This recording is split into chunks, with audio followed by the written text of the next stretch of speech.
গতকাল আমরা মুর্শিদাবাদে দুপুর 2:30টার সময় এসে হাজারদুয়ারি বাদে বাকি দর্শনীয় স্থানগুলি দেখে নিই। আজ সকাল 9টার সময় রুম ছেড়ে দিয়ে গাড়িতে লাগেজ রেখে হাজারদুয়ারি দেখতে যাই। প্রবেশ মূল্য মাথাপিছু 25 টাকা করে।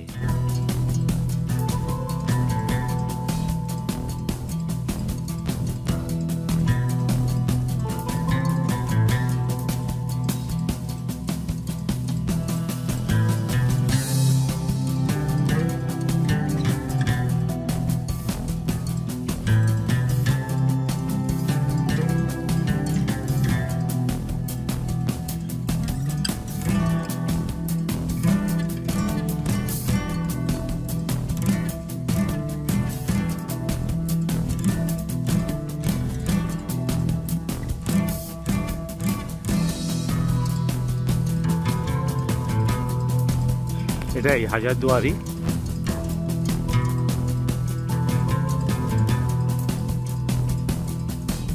পশ্চিমবঙ্গের মুর্শিদাবাদের কিলা নিজামত ক্যাম্পাসের মধ্যে এবং গঙ্গা নদীর তীরে অবস্থিত হাজারদুয়ারি প্রাসাদটি বাংলার নবাব নাজিম হুমায়ুন জাহের শাসনকালে স্থপতি ডানকান ম্যাকলিওড দ্বারা নির্মিত হয়েছিল, যিনি 1824 থেকে 1838 সাল পর্যন্ত বাংলা, বিহার এবং উড়িষ্যা শাসন করেছিলেন।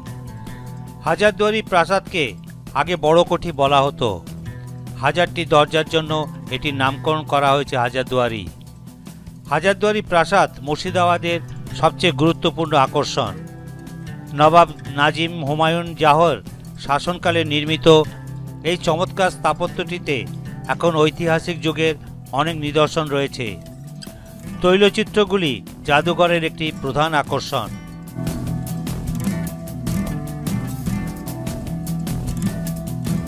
হাজারদুয়ারির ভিতর 1 থেকে 16 এবং 20 নম্বর রুম ভিজিটারদের জন্য খোলা আছে। 17, 18 এবং 19 নম্বর রুম রিপেয়ার হওয়ার জন্য বন্ধ। ভিতরে ফটো তোলা নিষেধ, তাই হাজারদুয়ারির ভিতরে ফটো দেখাতে পারলাম না।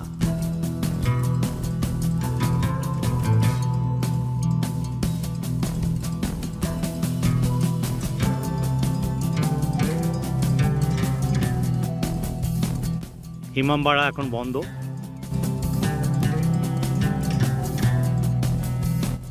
ঘড়িঘর,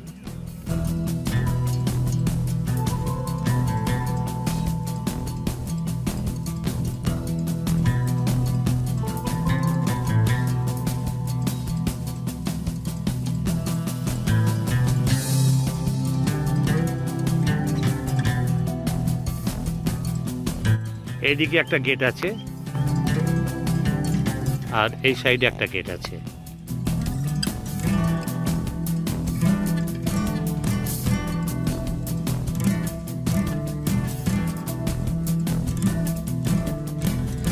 হাজারদুয়ার থেকে বেরোলাম 11টা 5-এ। আমরা 9টার সময়তে হাজারদুয়ারিতে গেছিলাম, কিন্তু 9:30টার পর টিকিট দেয়। ওখান থেকে 9:30টা থেকে প্রায় 11টা পর্যন্ত ঘুরে আমরা এবারে যাত্রা শুরু করেছি। আমাদের পরের দ্রষ্টব্য স্থান হচ্ছে মায়াপুর। মায়াপুরে আমরা গাড়ি রেখে আমরা নৌকা পেরিয়ে নবদ্বীপ যাব। নবদ্বীপে ঘুরে আবার আজকে আমরা মায়াপুরে নাইট স্টে করব।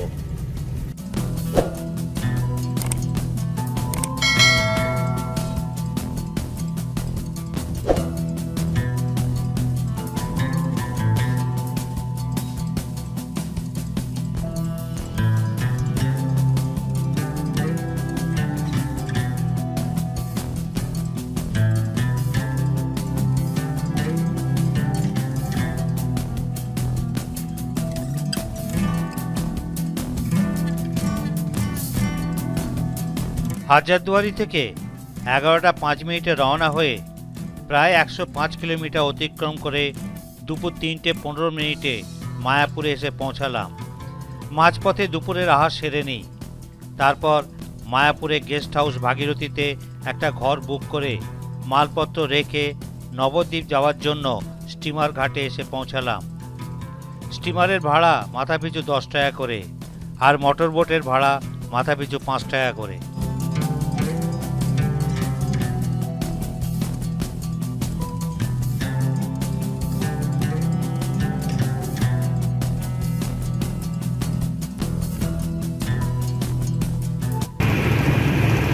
ভাগীরথী আর এইটা জলঙ্গি।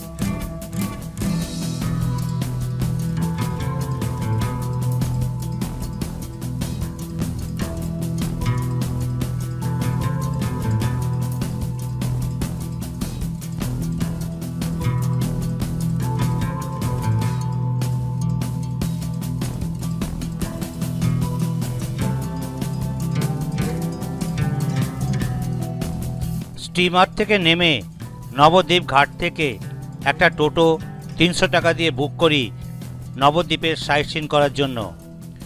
প্রথমে যাই রাধারানী মন্দির, যেটা শ্রীকৃষ্ণ চৈতন্য মিশন বলে পরিচিত। মন্দিরের ভিতরে একটা মিউজিয়াম আছে, গুপ্ত বৃন্দাবন। প্রবেশ মূল্য মাথাপিছু 10 টাকা করে।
আমরা রাসের সময় আসার জন্য দর্শনীয় স্থানগুলি ঘোরার মাঝে মধ্যেই প্যান্ডেলে নানান দেবদেবী এবং পরিক্রমা করার দৃশ্য দেখলাম, যেটা এই সময় নবদ্বীপে ঘোরার জন্য আমরা নতুনত্ব কিছু দেখার সুযোগ পেলাম।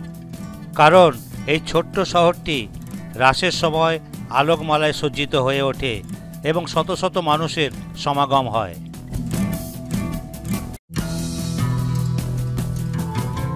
এবার আমাদের দর্শনীয় স্থান শ্রী গৌরাঙ্গ জন্মস্থান আশ্রম।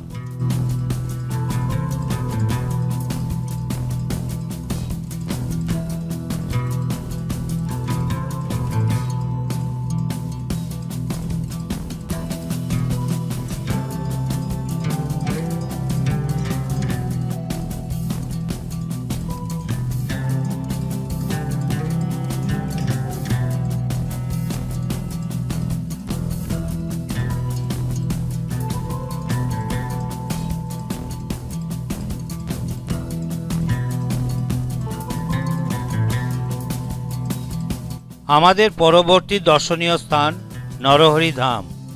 প্রবেশ মূল্য মাথাপিছু 10 টাকা করে। এখানে থাকা ও খাওয়ার ব্যবস্থা আছে।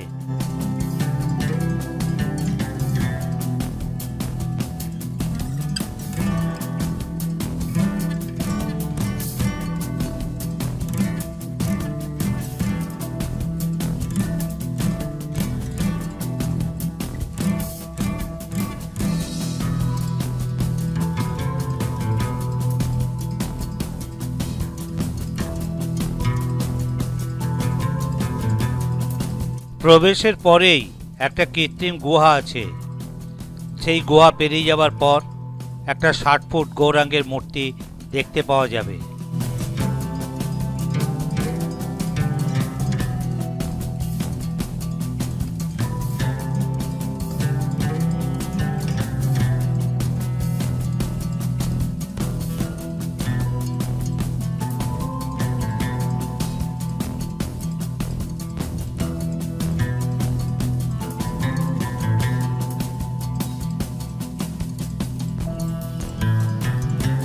নরহরি ধামের ভিতরটা সুন্দরভাবে সাজানো আছে। বাগানের ভিতর কৃষ্ণলীলা এবং গৌরাঙ্গলীলা ছাড়াও আরও অনেক কিছু দেখার আছে যা আপনাকে মুগ্ধ করবে।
বাগানের ভিতর ঘোরার পর শেষে একটা মিউজিয়াম আছে, যেখানে শ্রীকৃষ্ণ এবং গৌরাঙ্গের বিভিন্ন ঘটনাকে তুলে ধরা হয়েছে।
শ্রী শ্রী নিত্যানন্দ মিলন মন্দির। ভিতরে ফটো তোলা নিষেধ, তাই ভিতরে কোনো ফটো দেখাতে পারলাম না।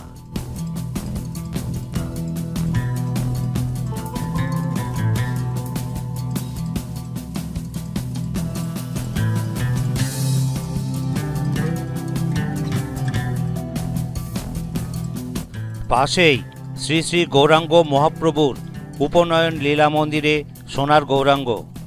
এখানে প্রবেশের জন্য মাথাপিছু 5 টাকা করে দিতে হয়।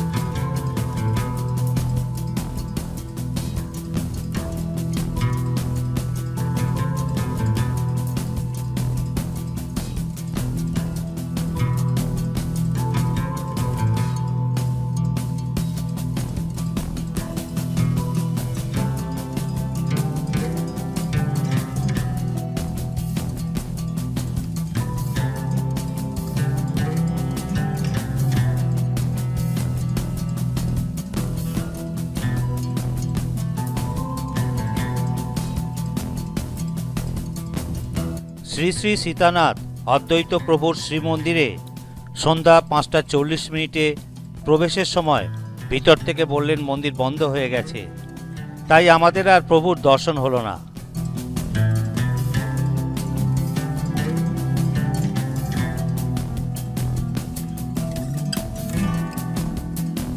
এবার এসে পৌঁছালাম ধামেশ্বর শ্রী শ্রী গৌরাঙ্গ মহাপ্রভুর শ্রীমন্দিরে। এখানেও প্রবেশের জন্য দিতে হয় মাথাপিছু 5 টাকা করে।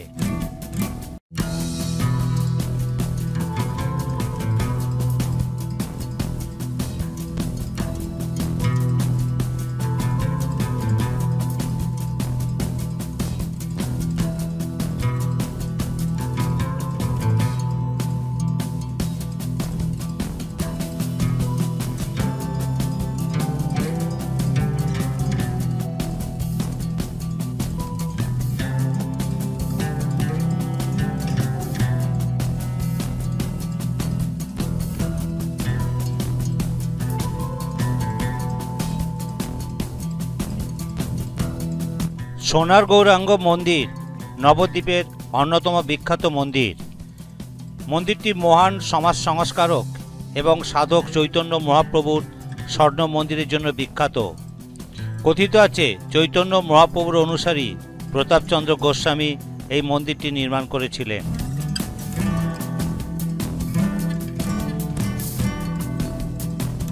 পোড়ামা কালী মন্দির নবদ্বীপ শহরে অবস্থিত একটি প্রাচীন কালী মন্দির। এই মন্দিরের পাশেই ভবতারণ শিব এবং ভবতারিণী কালী মন্দির অবস্থিত। দেবী পোড়ামা সারা বছর দক্ষিণা কালীর ধ্যানেই পূজিত হন, তবে শুধুমাত্র সরস্বতী পূজার দিন শ্রী পঞ্চমী তিথিতে দেবী নীল সরস্বতী রূপে পূজিত হন। পশ্চিমবঙ্গ হেরিটেজ কমিশন 2019 সালে পোড়ামাতলাকে নবদ্বীপের হেরিটেজ স্থান হিসাবে তালিকাভুক্ত করেছে। পঞ্চদশ শতাব্দীতে বাসুদেব সার্বভৌম নামক এক পণ্ডিত নবদ্বীপ শহরের এক বটবৃক্ষ তলে দক্ষিণা কালীর ঘট স্থাপন করেন। কোনো এক সময়ে বটগাছটি অগ্নিদগ্ধ হলে এই কালী পোড়ামা বা বিদগ্ধ জননী নামে জনপ্রিয় হন।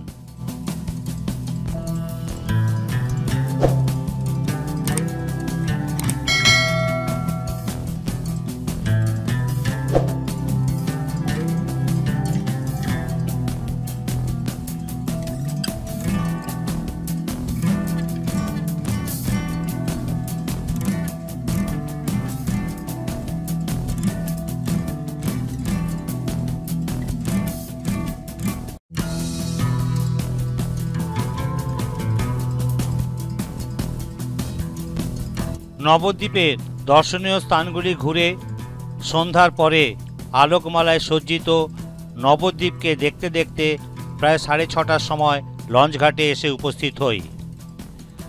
স্টিমার সকাল 7টা থেকে রাত্রি 8টা পর্যন্ত পারাপার করে, ভাড়া 10 টাকা করে। আর মোটর বোট সকাল 6টা থেকে রাত্রি 10টা পর্যন্ত পারাপার করে, ভাড়া 5 টাকা করে। আমরা স্টিমারে করে মায়াপুরে এসে সোজা ইস্কন মন্দিরে যাই। মন্দির চত্বরে কিছুক্ষণ ঘুরে প্রায় 8:45টার সময় গেস্ট হাউসে ফিরে আসি। আগামীকাল আমরা ইসকন মন্দির এবং লোকাল ট্যুর করে বাড়ি ফিরব। পরবর্তী ভিডিওতে মায়াপুরের দর্শনীয় স্থানগুলি আমাদের ভ্রমণ পিপাসু চ্যানেলে দেখতে পাবেন। যদি ভিডিওটি ভালো লেগে থাকে তাহলে লাইক ও শেয়ার করুন। এরকম আরও সুন্দর সুন্দর ভিডিও পেতে আমার এই ভ্রমণ পিপাসু চ্যানেলটিকে সাবস্ক্রাইব করুন এবং নতুন ভিডিওর নোটিফিকেশন পেতে পাশে থাকা বেল আইকনটি ক্লিক করুন।